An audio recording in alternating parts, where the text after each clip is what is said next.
50대 남성분이 있습니다. 2022년 5월 19일, 한 3년 전이네요. 이 상가에다가 투자를 했습니다. 여기 보이는 이 자리, 1층 넓지 않습니다. 전용 면적 8.5평인데요. 상가를 매수하는 결정이니 분명히 투자 결정이었고 분명히 심사숙고를 했을 겁니다. 당시 매수가액은 6억 8천만 원 정도 됐습니다. 와, 1층 8.5평이 6억 8천만 원이래요. 당연히 이거를 현금으로 전액 구매할 수는 없었겠죠. 당연히 대출을 받았습니다. 근저당권 채권 최고액이 4억 6,200만 원인데 아마 3억 8,500만 원 정도 실제로 대출을 받은 것 같습니다. 결국 어떻게 됐을까요? 파산했습니다. 파산. 저는 여러분과 유튜브 영상을 통해서 경매 물건을 같이 공부하고 있잖아요. 그러면 맨날 보는 게 이런 내용입니다. 우선 돈을 빌립니다. 대여금. 돈을 빌려요. 돈을 빌리는데 돈을 잘 갚으면 좋은데 결국에는 채무불이행, 돈을 못 갚는 일이 발생을 합니다. 돈을 안 갚으면 채권자가 가만히 있습니까? 아니죠. 돈 달라고 하죠. 뭐 청구 소송을 하던지 아니면 담보권이 있으면 바로 임의 경매를 때려버립니다. 아무튼 강제 집행에 들어가게 되고 경매라는 이름으로 부동산 강제 집행에 들어가게 되죠. 그리고 나서 그 결과 채권자는 배당을 받고 채권적 만족을 얻게 됩니다.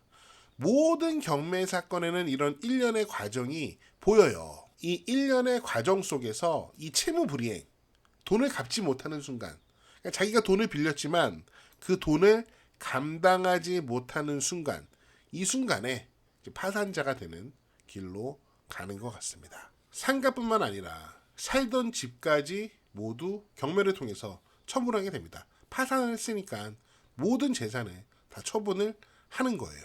이런 과정이 돈 받을 채권자 입장에서는 굉장히 당연합니다. 돈을 빌려줬으니 당연히 돌려받아야죠.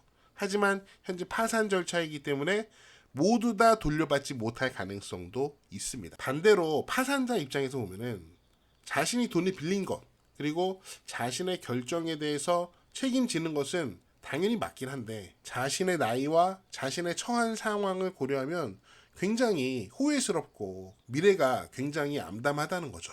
굉장히 암울한 상황인데 이 상가의 경우에 경매가 진행되고 있는데 이게 그냥 쭉 떨어졌습니다. 감정가가 6억 9천만 원이었는데 현재 최저가는 8,100만 원. 아무도 낙찰을 받지 않습니다. 여기가 어디냐면요. 여기가 바로 거북섬입니다. 거북섬. 이 거북이 보이시죠? 거북이 바로 위에 있는 바로 이 상가입니다. 밖에서 딱 봐도 다 공실입니다. 아무도 없습니다. 여기 들어온 상가가 없어요. 여기 책상이 있긴 한데 뭐 하는 책상인지는 알 수가 없는 상황입니다. 한번 비용을 계산해 보도록 하겠습니다. 2022년 5월 19일 날 이 상가를 매수를 했다 그랬죠. 그리고 대출의 채권 최고액은 4억 6,200만 원, 실제 대출 금액은 3억 8,500만 원 정도 됐을 것으로 추측이 됩니다. 그러면은 3억 8,500만 원에 연간 이자를 5%만 쳐도 1년에 1,900만 원 정도 이자가 나옵니다. 이거를 12로 나눠서 한 달 이자를 대략 계산해 보면 약 160만 원이 나와요. 거기다가 매달 또 관리비도 나오고 또 연간 재산세도 납부를 해야 합니다. 이게 어마어마한 돈입니다. 한 달에 160만 원 플러스 관리비. 이거 어마어마한 돈입니다. 또 이자만 내는 게 아니고 원금까지 같이 상환하는 원리금 상환이라면 물론 초반에는 이자만 내겠지만 장난이 아닙니다. 만약에 이게 여러분이 처한 상황이라면 여러분이 이렇게 투자를 했고 현재 여러분의 소득 수준이라면 여러분 이거를 어느 정도의 기간 동안이나 감당하실 수 있을 것 같아요. 저는 별로 감당 못할 것 같습니다. 실제로 이 상가에 투자하신 분도 얼마 감당을 못했어요. 이게 경매로 넘어온 게 2024년 4월. 이 집을 산 거는 이 집이 아니죠. 이 상가를 산 거는 2022년 5월. 24개월을 버티지 못했습니다.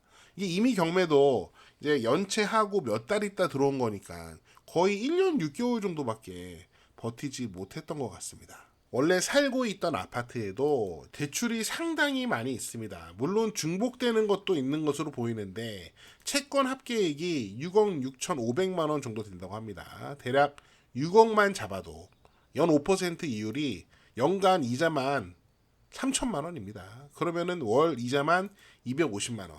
장난이 아닙니다.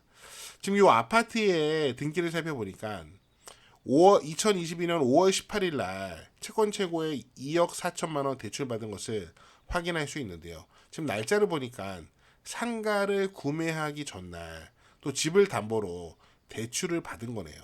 그러니까 아마도 요 대출받은 돈, 이 돈 역시 상가 투자를 위해서 아파트를 담보로 또 추가로 대출을 받은 게 아닌가. 그렇게 충분히 추정이 가능한 날짜인 것 같습니다. 결국에는 이렇게 자신의 아파트와 상가에 막대한 대출을 받아서 그 대출금을 감당할 수 없는 상태에 이르렀고, 그리고 결국 이렇게 파산에 이르게 된 겁니다. 어쩌면 어떤 분들은 이런 생각을 하실지도 모를 것 같아요. 야, 저 아파트하고 상가를 가지고 저렇게 대출받아서 돈 썼으면 잘 썼네, 이렇게 생각하시고 말씀하실 분들도 있을 것 같은데, 근데 지금 현재 미래가 없잖아요. 물론 미래가 보이지 않더라도 그래도 꿋꿋하게 이겨내야 되는 게 또 인생이긴 하겠죠. 저도 이 경매 케이스하고 좀 비슷한 경험이 있습니다. 물론 저는 이 케이스대로 가지 않았고 좀 다른 길을 가게 됐는데요. 제가 완전 경매 초보일 때 있었던 일입니다. 제가 경매를 공부를 하고 낙찰을 받고 싶어가지고 열심히 물건을 검색하고 열심히 좀 임장을 다녔어요. 주로 아파트를 봤습니다. 처음에는 아파트만 관심이 있었어요. 제 수중에 있는 돈으로 할 수 있는 선택이 많지 않았거든요. 그러다가 어떤 아파트가 딱 눈에 들어왔습니다. 그냥 합리적인 생각이 안 되고 이거다 싶었어요. 이거를 싸게 낙찰받으면은 이 아파트 내가 좀 싸게 팔아서 이거 충분히 수익이 날 수 있겠다. 야, 이거다 싶은 경매 물건 아파트가 딱 보이는 거예요. 그래서 현장 가서 확인하고 권리 문제 없는 것도 확인하고 입찰 당일날 경매 법원에 딱 갔습니다. 결과는 어떻게 됐을까요? 폐차를 했습니다. 자, 정확히 기억은 안 나는데 한 20명 넘는 사람이 한 24명 정도 그 아파트에 입찰을 했는데 제가 쓴 입찰 금액은 낙찰가에 한참 미치지 못했습니다. 그리고 시간이 좀 많이 지났습니다. 그리고 제가 이제 경험도 쌓고 나중에 그 아파트를 다시 보니까 이런 생각이 들더라고요. 와, 그 아파트 낙찰받았으면 정말 큰일 날 뻔했다.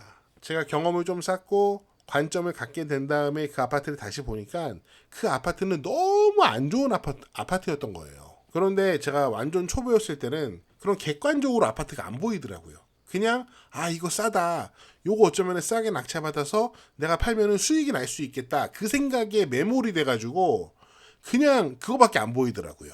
어떻게 보면은 그날의 폐찰이 저를 살린 거죠.